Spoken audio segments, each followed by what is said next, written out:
आप सभी लोग। आज के इस वीडियो में हम सभी लोग घातांक के नियमों पर आधारित प्रश्नों को सरल करना सीखेंगे। घातांक के नियम मैं आप लोगों को पिछले वीडियो में सिखा चुका हूँ, उसके बारे में बता चुका हूँ। आइए शुरू करते हैं। मान लीजिए -2/3 की घात 5 ये लिखा है। अगर ये पूछे कि इसका मान क्या होगा, तो सबसे पहले एक चीज, इससे पहले इसको सरल करने से पहले ये बता दें कि अगर जो है माइनस वाली संख्या ब्रैकेट के अंदर लिखी है, इसके ऊपर घात, कोई भी घात हो, यन अगर सम है, अगर मान लीजिए सम संख्या है और यन बराबर अगर विषम संख्या है,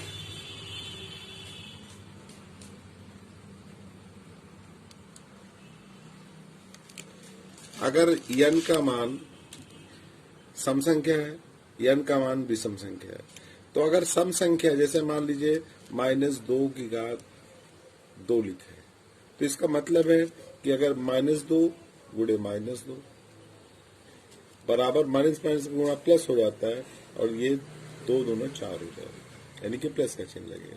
तो अगर सम संख्या है तो प्लस आएगा, अगर अंदर ब्रैकेट के अंदर माइनस है तो अगर मान लीजिए यही विषम संख्या, मान लीजिए इसके ऊपर घात 3 कर दें, तब क्या हो जाएगा -2 गुणे -2 गुणे -2 3 बार लिख दिया, तो माइनस माइनस का गुणा प्लस, फिर प्लस और माइनस गुणा माइनस, अर्थात फिर वो संख्या माइनस में आएगी, तो 2 दूना 4 दूना 8 -8 हो जाएगा ये।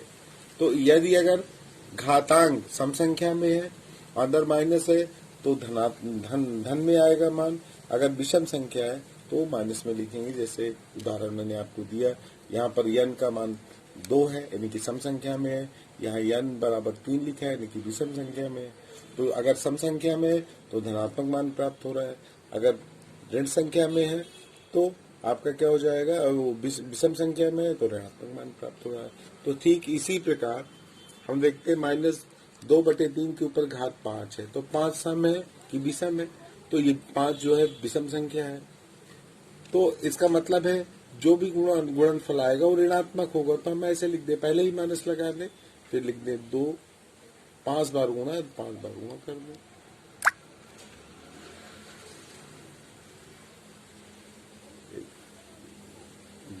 और नीचे भी ये लिख दे 3 गुणे 3 गुणे 3, इसको भी 5 बार लिख दे।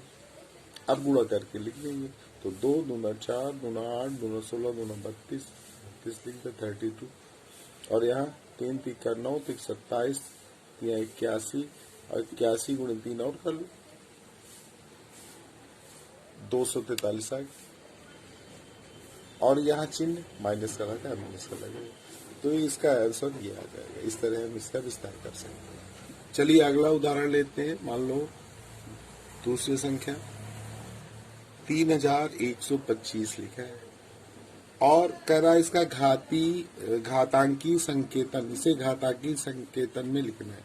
तो अब इसके लिए हम क्या करते हैं, जो 3125 लिखा है इसके आभाज्य गुणनखंड कर ले। तो ये लास्ट में 5 है, तो 5 से संख्या कट जाएगी, 5 6 30, ये 5 दूना 10 5 25 ये आ गया। फिर 5 से काट दिया, 5 1 5 5 दूना 10 5 25, फिर 5 से काट देंगे, 5 दूना 10 5 25, फिर 5 से काट देंगे 5 25, 5 1 5।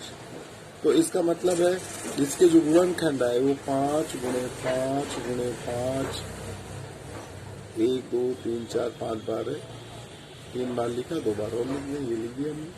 तो अब इसको क्या लिख सकते हैं, 5 के ऊपर कितनी घात लगाएंगे, 1 2 3 4 5 बार है, तो 5 लिख देंगे।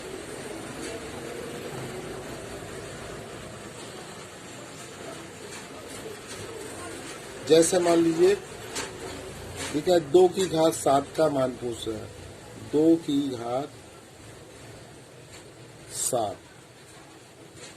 का मान ये आपको ज्ञात करना। तो पहले इसको लिख दीजिए 2 की घात 7। इसका मतलब है 2 का कै बार गुणा करना है, 7 बार गुणा कर दी। ये हो गया 1 2 3 4 5 6 7। तो 2 दूना 4 दूना 8 दूना 16 दूना 32 दूना 64 और 64 गुणे 2 कर लो। 4 दूना 8 6 दूना 12 128 आ गया। ऐसे ऐसे सॉल्व करेंगे इसे।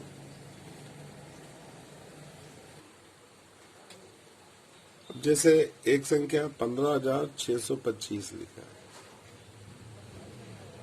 अब इसके पहले हम अभाज्य गुण, जैसे ये कहता है कि 5 के आधार में घातांक लिखिए, 25 के आधार का घातांक लिखिए, 125 आधार का घातांक लिखिए। तो सबसे पहले हम इसके अभाज्य गुणनखंड कर लेंगे। 15 6 2 5, ये 15,625, 5 से काट दिया, 5 3 15, 5 6 5 5 2 10 55 25, 5 से काट दिया, 5 6 30, 5 2 10 55 25, 5 से काट लेंगे, 5 6 5 5 2 10 55 25, 5 से काटेंगे, 5 2 10 55 25, 5 से काट देंगे 55 25, फिर 5 से काट लेंगे, 5 5। तो कितनी बार आए, 1 2 3 4 5 6 बार। तो यहाँ लिखेंगे 5 गुणे 5 गुणे 5 गुणे 5 गुणे 5 गुणे 5 गुणे 5, ये लिख दिया हमने, 6 बार लिख दिया। 3 3 6 एक अधिक हो गया। तो ये 1 2 3 4 5 6 बार लिख दिया। तो अगर 5 के आधार में कह रहा है कि इसका घातांक बताइए, तो 5 की घात कितना हो जाएगा, कितनी बार है, 6 बार है, 6 लिख लेंगे। अगर करा 25 के आधार में लिख रही तो 55 25 55 25 55 25, तो ये कितना हो जाएगा, यानी कि 25 की घात क्या बार, 1 2 3, 25 की घात 3 लिख देंगे। अगर ये कह रहा है कि 125, तो 55 25 पंचे 125, यानी कि 3 5 ले लेंगे। फिर ये आपका हो गया 3, यानी कि 125 की घात कितना, 2 बार है, 2 लिख देंगे। तो इस तरह हम 5 की, 25 की, 5 आधार पे घातांक लिख सकते हैं, 25 के आधार पे घातांक लिख सकते हैं, 125 के आधार पे घातांक लिख सकते हैं। जैसे एक वर्गाकार क्यारी की भुजा 5 मीटर है, इसके क्षेत्रफल को घातीय संकेतन में लिखना है। तो अब ये जानते हैं वर्ग का क्षेत्रफल क्या होता है, आपने पढ़ा है, वर्ग की सभी भुजाएं बराबर होती हैं, तो भुजा गुणे भुजा यानी कि भुजा स्क्वायर लिख सकते हैं, भुजा की घात 2 लिख सकते हैं। और इसकी भुजा कितना दिया है, 5 दी है, 5 मीटर दिया, तो 5 की घात 2 लिख देंगे। तो वर्ग का क्षेत्रफल हो गया। अगर ये कह रहा है कि घातीय संकेतन में लिखना है, तो अब ये लिख देंगे वर्ग का क्षेत्रफल बराबर 5 की घात 2। अब देखिए ये 2 बार भुजा गुणे भुजा, एक भुजा को मीटर में व्यक्त करेंगे, तो हम अगर लिखना चाहे तो फिर क्षेत्रफल को वर्ग मीटर में लिखते हैं। क्यों लिखते हैं, क्योंकि 2 भुजा होती है, जैसे क्षेत्रफल बराबर होता है लंबाई गुणे चौड़ाई, ये लिख सकते हैं। तो इसका भी मात्रक मीटर, इसका भी मात्रक, तो हम इसको मीटर गुणे मीटर यानी कि मीटर स्क्वायर, जो इसका मात्रक होता है वो किस में व्यक्त करते हैं, इसको मीटर स्क्वायर में, तो क्षेत्रफल मीटर स्क्वायर में व्यक्त करते हैं। तो वर्ग का क्षेत्रफल लिख सकते हैं, घातीय संकेतन में लिखना है तो 5 की घात 2 मीटर स्क्वायर लिख सकते हैं, क्योंकि भुजा मीटर में। आपने घातांक के नियम में ये पढ़ा है कि समान आधार पे, जैसे मान लीजिए 3 की घात 7 लिखा है और गुणे 3 की घात 8 लिखा हुआ, ये लिखा है। तो आपने ये पढ़ा है कि समान, अगर आधार समान है, गुणा करने की क्रिया में घातों को जोड़ देते हैं, तो इसको लिख देंगे 3 की घात कितना हो गया, 7 + 8, ये लिख देंगे। भाई समान आधार पे गुणा करने की क्रिया में घातों को जोड़ देते हैं, तो 3 की घात कितना हो जाएगी, इसको जोड़ दीजिए, तो कितना हो जाएगा, 8 7 15, तो 3 की घात 15 हो जाएगा। मान लीजिए आपने ये पढ़ा है कि एक उदाहरण लेते हैं जिसमें गुणा भाग दोनों, जैसे हमने लिए 6 की घात 4 गुणे 6 की घात 2 और भाग का चिन्ह लगा है और 6 की घात 5, ये लिख दिया हमने। तो इसका मतलब है, अगर इसको समझना है तो ऐसे भी लिख सकते हैं, 6 की घात 4 गुणे 6 की घात 2 और भाग में लिख दें 6 की घात 5, ऐसे भी लिख सकते हैं। अब इसको लिख सकते हैं। अब आपने पढ़ा है कि आधार दोनों में 6 6 है, तो इसका मतलब है गुणा हो रहा है, तो हम लिखेंगे 4 + 2 और अपान 6 की घात 5 है ये। अब इसको और सरल कर लेंगे आगे, ये हो जाएगा 6 4 2 6 6 की घात 6 लिख देंगे, बटे में 6 की घात 5 है। अब भाग करने, समान आधार है, भाग करने की क्रिया हो रही, तो अब लिख सकते हैं 6 की घात 6 - 5 लिख लेंगे, अर्थात 6 की घात 1 अर्थात 6 आ जाएगा। और लेते हैं, मान लीजिए 4/9 की घात 3 गुणे 4/9 की घात 4 मान भागे 4/9 की घात 5 है। तो फिर सेम वही क्रिया करेंगे, लेकिन अब ये हमारा 4 3 7 गुणा आधार दोनों में 4/9 है, तो ये जुड़ जाएगा, तो हम डायरेक्ट लिख दें 4/9 की घात 7 लिख लेंगे, भागे 4/9 की घात 5 है। अब इसको और आगे लिखेंगे, तो भाग होने की क्रिया में क्या करते हैं, समान आधार पे अगर समान आधार है और भाग होने की क्रिया हो रही है तो घातों को परस्पर घटा देते हैं, 7 - 5 लिख लेंगे।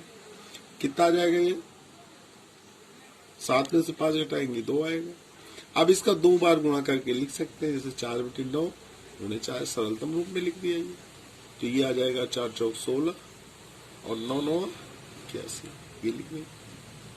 कभी कभी ऐसा होता है कि घातांक बराबर होता है, जैसे मान लीजिए 8 की घात 6 लिखा है गुणे 7 की घात 6। अब देखिए यहाँ आधार बराबर नहीं है, लेकिन जो इसके घातांक है वो बराबर है, तो इसको हम इस तरह भी लिख सकते हैं, 8 गुणे 7 इसके ऊपर घात 6, अर्थात इसको हम लिख सकते हैं 8 7 56 हो जाएगा, और इसके ऊपर घात कितनी है 6, इस तरह भी लिखते हैं। चलिए एक उदाहरण समझते हैं, मान लीजिए -1 और इसके ऊपर घात 49 है, भागे -1 और इसके ऊपर घात कितना लिखा है 25। तो भाग, अब आप इसमें देखिए, इसमें -1 है, इसमें ये तो बता चुके हैं, इसको तो आप सरल कर सकती हो कि आप इसको ऐसे भी कर सकती हो, चाहे ऐसे सरल करना आपको बता चुके हैं कि यहाँ कौन सी संख्या है भाई, जो घात जिसकी घात वाली संख्या ये समय की विषम है, तो विषम संख्या है, तो विषम है, तो विषम में क्या होता है, हमने बताया था कि अगर सम संख्या तो धन में हो जाएगा, अगर विषम संख्या तो किस में हो जाएगा, माइनस में हो जाएगा, तो यहाँ हम लिख देंगे।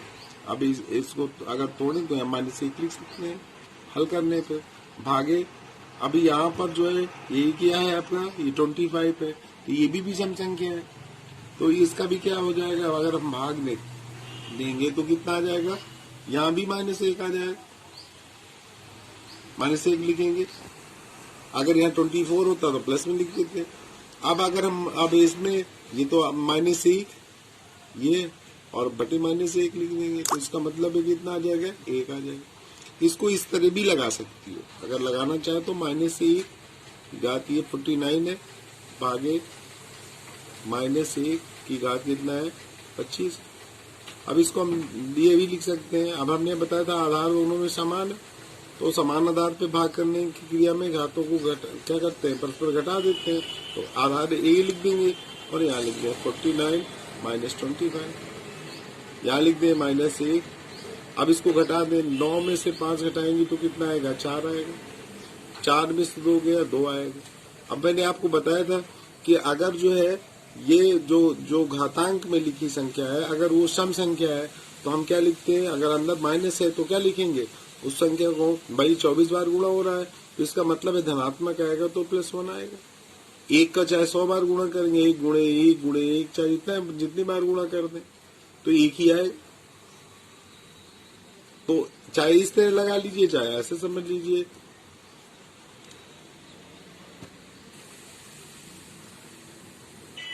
आज के इस वीडियो में बस इतना ही। राधे राधे बच्चों।